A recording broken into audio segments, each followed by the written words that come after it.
Alright, just wanted to do a video detailing my Fender Strat, which is kind of a thrown together parts build, I guess. It's inspired by the Duck from Yngwie Malmsteen. Anyway, has a 77 neck, so you can see very well worn. Has two string trees.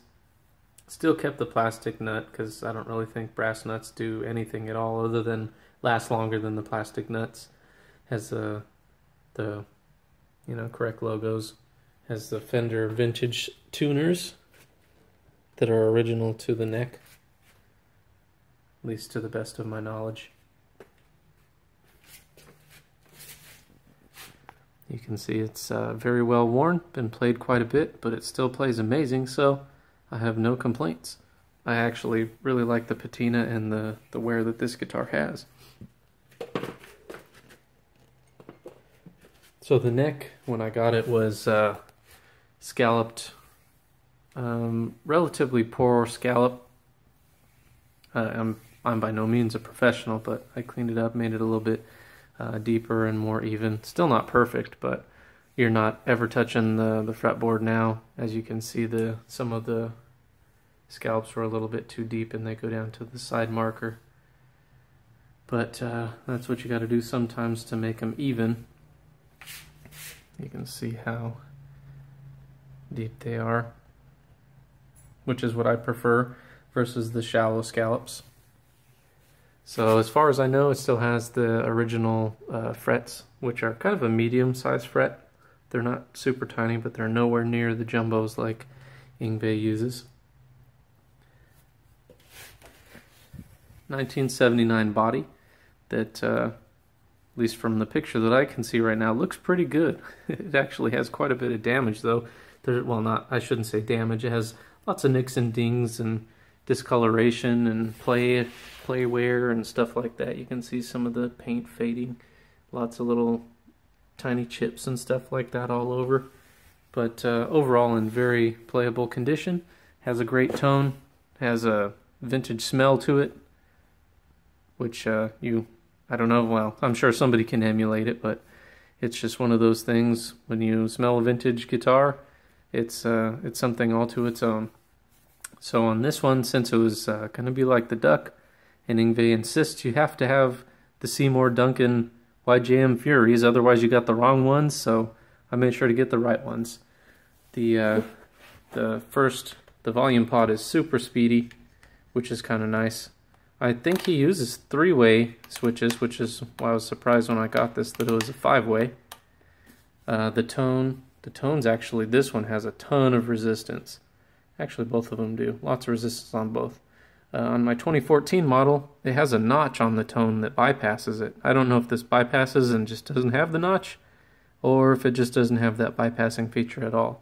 But this was or is, I should say, an Yngwie loaded pickguard, so it's an official one that you buy completely assembled, super easy to wire in.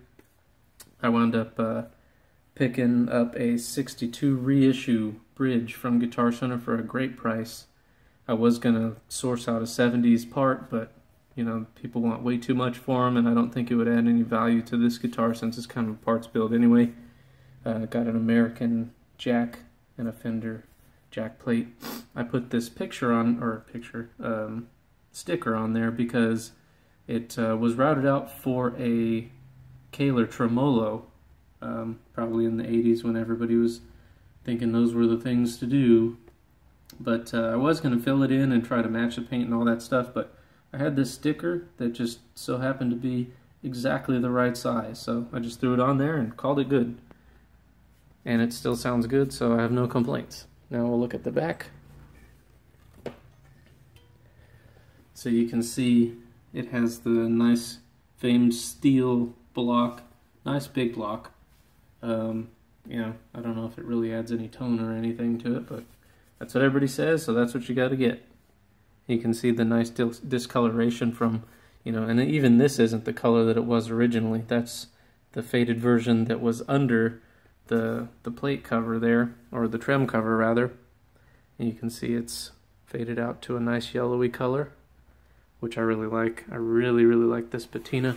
Then it has a 3-bolt neck, with the micro tilt, which I do like using the micro tilt because then you can really dial it in. This is from a 1976 Strat, if you know your numbers really well. So obviously that's not a correct plate. I will get one at some point.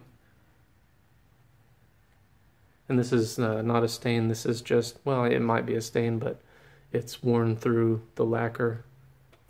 Oh, and I didn't put any kind of lacquer or anything on the frets on the top. I just used a ballistol oil, actually, and it kind of matched the hue of the aged lacquer pretty well, so I was kind of happy with that.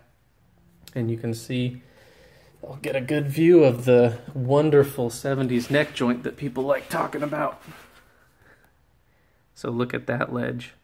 And of course this is not an original neck to this body, so that could have something to do with it, but I have a feeling this is the type of neck joint that people always really talk about when they're talking about the horrible neck joints of the 70s guitars.